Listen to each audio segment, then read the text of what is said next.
Good morning good morning good morning good morning আমার সকল বন্ধুদের। তো এখন আমি হেঁটে হেঁটে নিউ টাউন যাচ্ছি, সেখান থেকে টোটো ধরে নিউ টাউন বাস স্ট্যান্ড, তারপরে ওখান থেকে ধর্মতলা থেকে বাস। এবারে যাত্রাটা কিন্তু আমি বাসে করব, তো সেই কারণেই আমার তবে আজকের ওয়েদারটা একদম খুব সুন্দর, সকাল থেকে একদম দারুণ বৃষ্টি হচ্ছে, ছাতা নিয়ে বেরিয়েছি দেখতেই পাচ্ছ। তো সঙ্গে থাকো, কীভাবে যাচ্ছি, কোথা থেকে যাচ্ছি, সম্পূর্ণ তথ্য তোমাদেরকে শেয়ার করব। আর সবথেকে বড় জিনিস, যাত্রাটা কোথায় হচ্ছে সমগ্রটা রাস্তায় বলবো। তো চলো, তোমাদেরকে পুরো ভিডিওটা দেখার অনুরোধ রইল।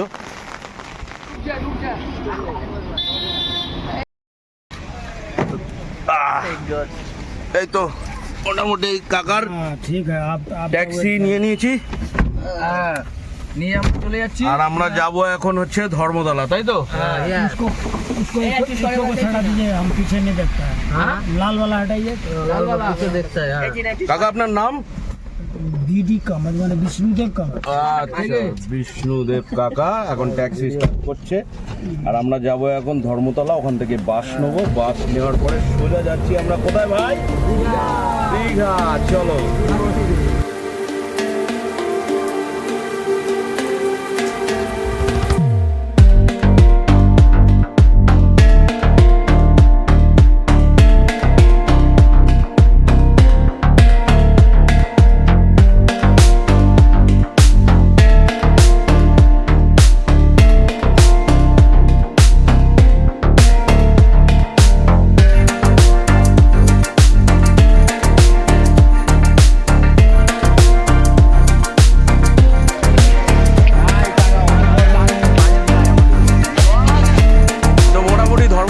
পৌঁছে গেছি, আর এখন যাব হচ্ছে বাস ধরতে। সামনে দেখা যাক, এখানে তো প্রচুর পরিমাণে বাস আছে, সোনালি থেকে শুরু করে আরও পিছনে একটা বাস দেখলাম, সেটা হচ্ছে গ্রিনল্যান্ড বাস। তো সেই গ্রিনল্যান্ড বাসের আপাতত যাবে না, তবে বাস এখান থেকে ছাড়বে হচ্ছে 10টার সময়। তো এখন এখানে একটু টিফিন করব সবাই মিলে। আর এই যে আমরা যাচ্ছি দীঘায়। আমার ভাই পাপ্পু, এটা হচ্ছে চীনা, আর এই যে সুমন, আর ভাইয়ের নাম ছোট ভাই। তো আমরা মোটামুটি পৌঁছে গেছি ধর্মতলায়। চলো আগে টিফিন করি, তারপরে এখান থেকে বাস ধরবো, ধরে রাস্তায় যেতে যেতে অনেক গল্প হবে।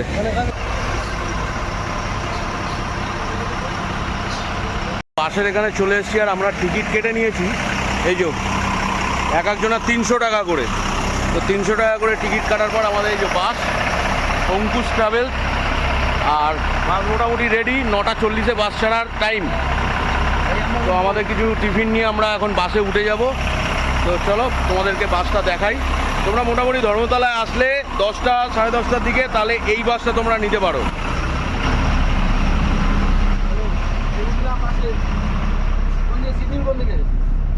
এই যে সিট নাম্বার আমাদের হচ্ছে 11, 12, 13, 14, 15। 11, 12, 13, 14, 15। হ্যাঁ, তো এই হচ্ছে বাসের ভিতরের কন্ডিশন। 11, 12, 13, 14, 15। এই তো 14, 15 দিকে আছে, ফুল এসি। হ্যাঁ বলো বাপু ভাই সারাক্ষণ শুধু চিপসের প্যাকেট, এছাড়া আর কিছু নেই। তো বাস মোটামুটি 9:40 ছাড়ার কথা, তো এখনো পর্যন্ত 9:42।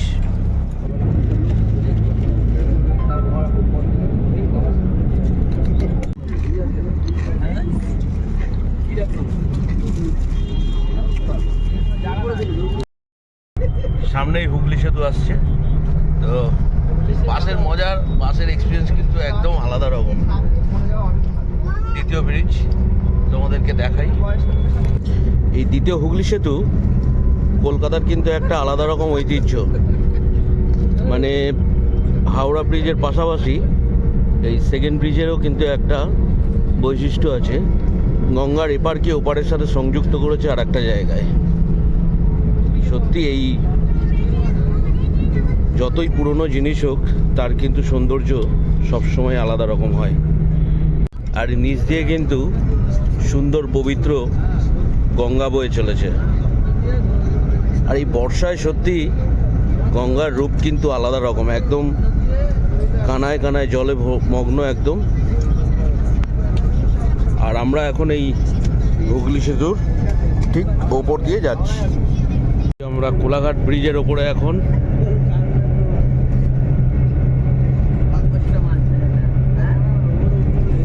সুমন ভেজিটেবিল, সুমন তো দেখি ভেজিটেবিলটা কই, খোলো দেখি।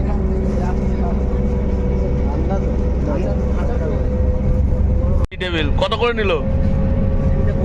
3টে 20। খাও খাও। ও বাবা,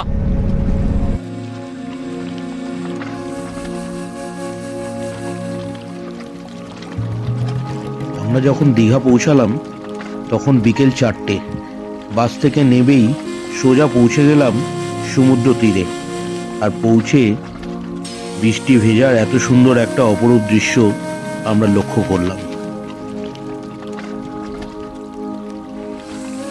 সমুদ্র সৈকতে কিছুক্ষণ ঘোরার পরে আমরা হোটেলের সন্ধানে বেরিয়ে পড়লাম। টোটোওয়ালার সাহায্যে আমরা ওল্ড দীঘায় একটি হোটেল নিলাম, অরবিট হোটেল। খুব সুন্দর, কম পয়সায় দারুণ একটা হোটেল আমরা পেয়ে গেছি। তো অরবিট হোটেলে আমরা হোটেলটা নিয়ে নিয়েছি, তোমাদেরকে দেখাবো। আজকের যে হোটেলটা নিয়েছি একদম কম পয়সায়, ডাবল বেড, মোটামুটি আমাদের পড়েছে 1200 টাকা করে। তো চলো তোমাদেরকে রুমটা দেখো। এই হচ্ছে আজকের আমাদের রুম। একটা ডবল বেড আর এত সুন্দর একটা ডেকোরেশন করা, সাথে একটা টিভি। আর এই রুমে সুইমিং পুলও আছে, আমি সুইমিং পুলটা দেখাচ্ছি একদম গ্লাস থেকে। খুব সুন্দর একটা এসি।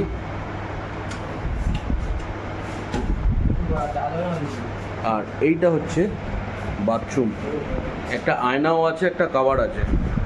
তো সুন্দর অরবিটের রুমগুলো। তো আমরা আজকে 2টো রুম নিয়েছি। তো আর একটা রুমও তোমাদেরকে দেখাই, রুম নাম্বার 203, এটাও আমাদের।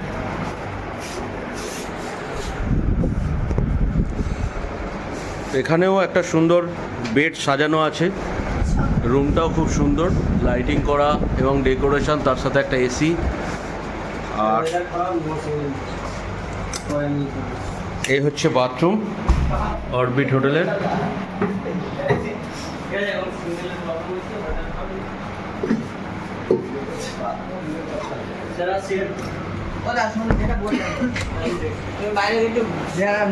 আর এর সাথে এখানে একটা ব্যালকনিও আছে, এই যে ব্যালকনি, যেখান থেকে পরিবেশের একটা সুন্দর দৃশ্য তোমরা দেখতে পাবে।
একটা ডাবওয়ালা দাদাকে পেয়েছি, এখন ডাব খাবো। কত করে দাদা ডাব? 50 টাকা করে। ডাব হচ্ছে 50 টাকা করে। এই যে, তো এই ওল্ড দীঘার বিচে আসলে কিন্তু দাদাকে পেয়ে যাবে একদম সুন্দর সুন্দর, একদম ফ্রেশ ডাব। দাদার নামটা কি? মানিক। মানিক, মানিকদার কাছে মোটামুটি সবাই চলে আসতে পারো।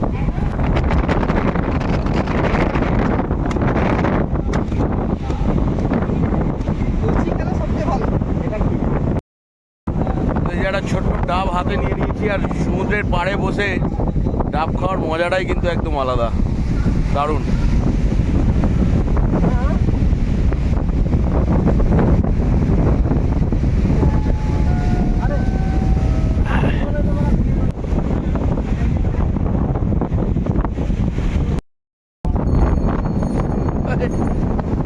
অলরেডি উঠে পড়েছে পাপ্পু সিং আমাদের ঘোড়ার ওপরে। ঘোড়ার নাম কি? দুম্বা সোনা। বাহ, দুম্বা সোনা।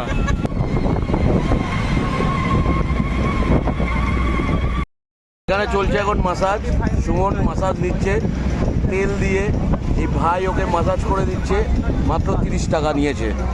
তো এখন দীঘা পুরোটাই অন্যরকম দীঘা, আসলে অনেক কিছু দেখতে পাবে, অনেক কিছু। আর এই যে পিছনে আমার আর এক পার্টনার সৈফুল ভাই,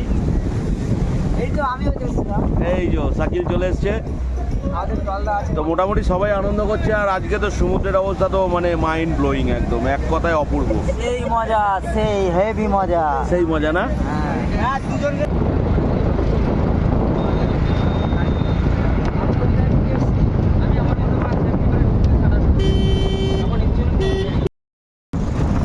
যাচ্ছি এখন উদয়পুর। অটোটা নিয়েছি পার হেড 30 টাকা করে। আর দীঘা থেকে মোটামুটি 20 মিনিটের ব্যবধান রাস্তায়। এই যে দাদার অটোতে করে আমরা এখন যাচ্ছি উদয়পুর। দারুণ জায়গা, তোমরা অবশ্যই দীঘায় আসলে এই উদয়পুর জায়গাটায় একবার ঘুরে আসবে। এখানে আশা করি অনেক আনন্দ পাবে, মজা পাবে। বিচে বসে অনেক রকম অ্যাক্টিভিটি, খাওয়া দাওয়া সমস্ত কিছু করতে পারবে।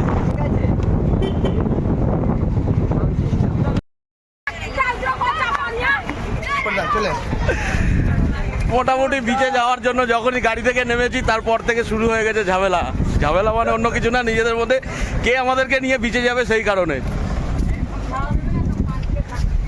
Welcome, welcome to Udaipur.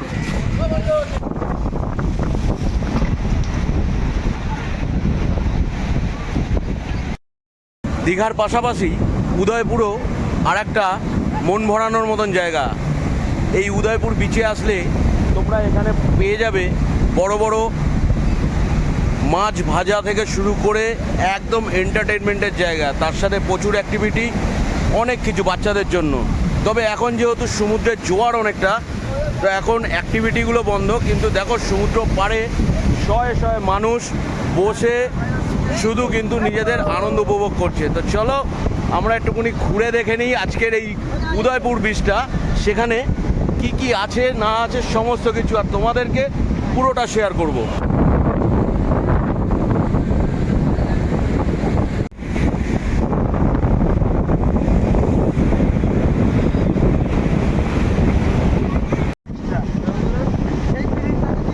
এটা কি মাছ আছে? এটা